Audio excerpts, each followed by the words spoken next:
Preste atenção. O pescador inicia a jornada noturna com a arma secreta na mão, um dente de alho. Ele narra, com confiança, que o alho não é apenas uma isca infalível, mas também um tempero natural, garantindo que a carne do peixe já saia saborosa. Após fincar o dente no anzol, ele lança a linha na água escura, sobre o leito de vegetação e espera pela ação. A calmaria do brejo é rapidamente estilhaçada por uma fisgada de fúria cega. A força do animal é tão descomunal que a vara de pesca é puxada para dentro d'água, desaparecendo na escuridão. O pânico inicial é superado graças à precaução. Uma linha de segurança atada à vara permite que o pescador a recupere com esforço. O suspense é imediato. Um peixe com tal potência deveria ser gigantesco. A batalha se inicia e o pescador tenta, a duras penas, recolher a linha.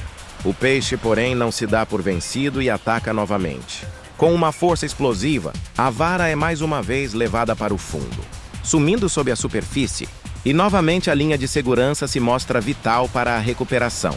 Depois de ser nocauteada 2 vezes, a vara retorna e a luta se intensifica. A água agita-se violentamente, revelando a fúria do animal à medida que o pescador o cansa.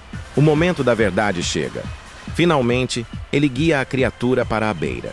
A imagem da captura revela um peixe colossal, cuja massa e tamanho confirmam as suspeitas levantadas pelos ataques. Um exemplar monstruoso, aproximadamente de 15 a 20 quilos, é erguido, fruto da pescaria com a isca mais improvável, o humilde alho.